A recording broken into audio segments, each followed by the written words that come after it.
Look at this dude. Wait till you see the. Look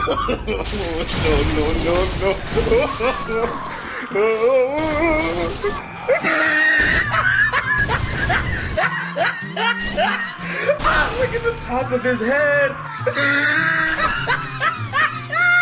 Look at his lips.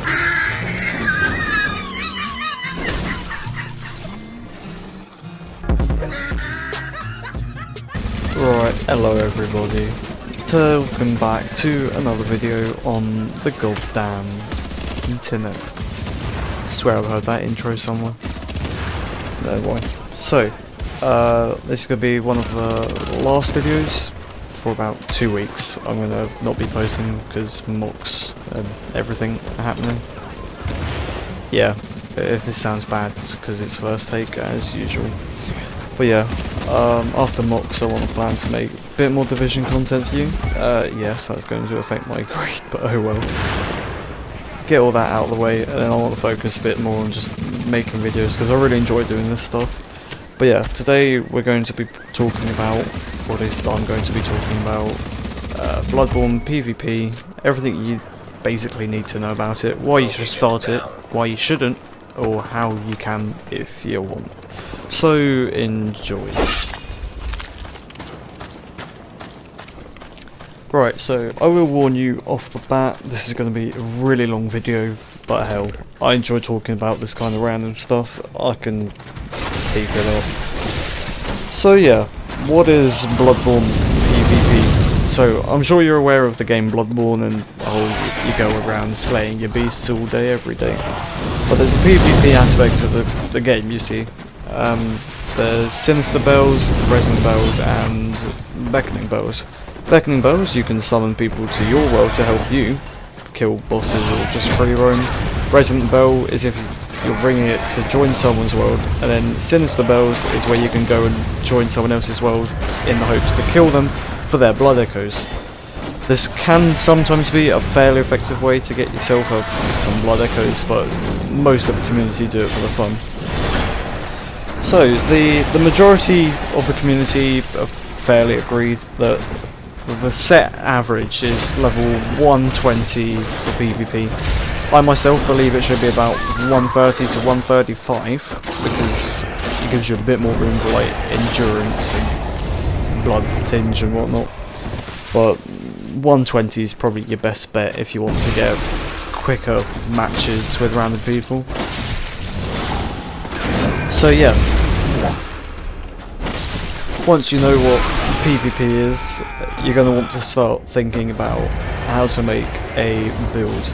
And when I say build, I mean you want to start from the very moment you begin making your character from scratch, setting your cap at 120 and deciding on what you actually want to go for.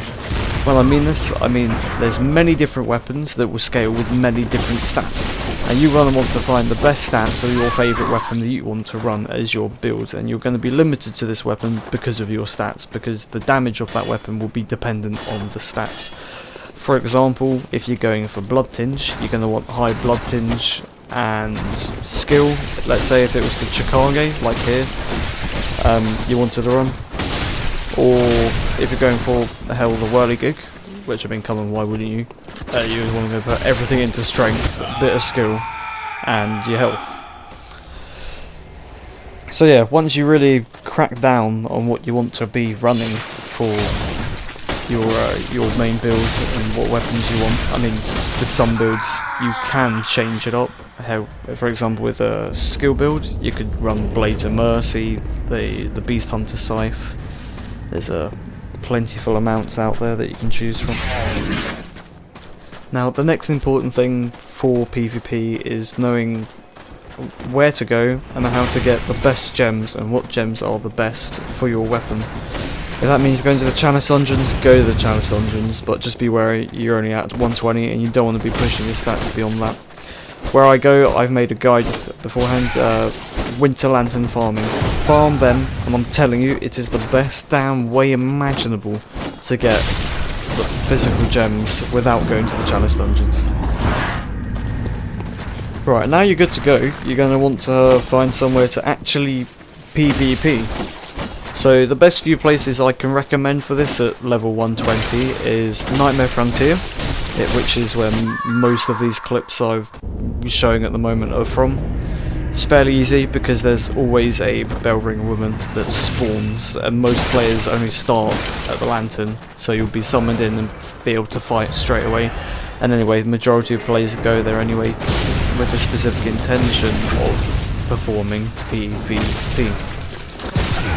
Another place is the actual Nightmare of Mentis on the route up there. Many players won't have gotten all the way up to the door and killed the bell ring woman when they spawn in, so there's that really big gap.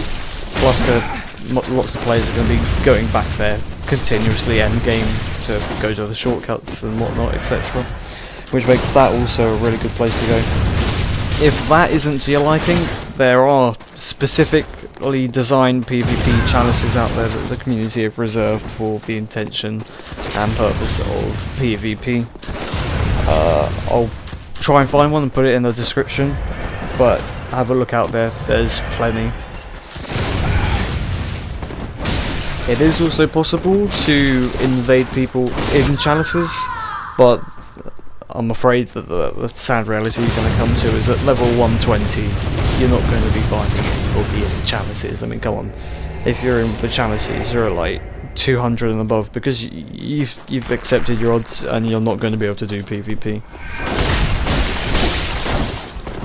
So now that you're fairly confident that you can do PvP, you know where to go find PvP, and you put yourself a build, you're going to want to be able to find how to counter people's strats, learn strats of your own, and obviously respect the community. Most players, when you be invaded or join, you can tell if you want it to be a fair duel if you bow or make some kind of gesture at the beginning of your fight to show respect. I mean, I do it. Here I don't, because you know, who gives two craps? But usually you should. It's just a kind act, you know. Right, so you're going to want to know if Blood Tinge. Let's say you haven't got Blood Tinge in your build, you can still massively rely on your pistol. But let's say, for example, you don't have skill in your build, you're not going to want to rely on your pistol to pull off viscerals because you're not going to be chucking out any reasonable damage to make it worth your while landing like that a visceral, so to speak. As you can see, his damage there, for example, is so low that he should have realised not to use that, and then eventually that's what gets him killed. But yeah, I'm just trying to say that it's only really worthwhile carrying your pistol to pull off viscerals if you know you can put out the damage in your viscerals with higher skill. If not, you might want to substitute your side pistols out for something else. Another way with, you'll see here, Blood Tinge builds, they have a strong, horrible spammer tendency to use the Evelyn, I believe, and just spam it with their high Blood Tinge, because their Evelyns are going to scale off Blood Tinge. Instead of, actually no, everything scales with Blood Tinge, they just scale off Blood Tinge really well. Sorry, that's what I meant to say, yes. So on the topic of viscerals, there are many ways you can visceral opponents. Well, I think literally every R1 attack from any weapon ever can be parried really easy. You'll tend to find lots of players get addicted to the R1 spam, where you just, you know, continuously use R1 attacks and you don't diverse between R1s and L1s and L2s, etc., and you're two-handed. So because of that, you can easily take the advantage of it, and if they pull off the first attack, it's usually an R1 and you can spam them.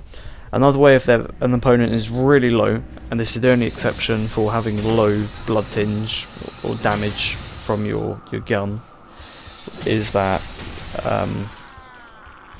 you'll be able to you'll be able to spam them before they can pop their heal, because you can actually either A, spam them to hell before they can pull off the heal when they're low on health, or 2, finish them off entirely when they are low health.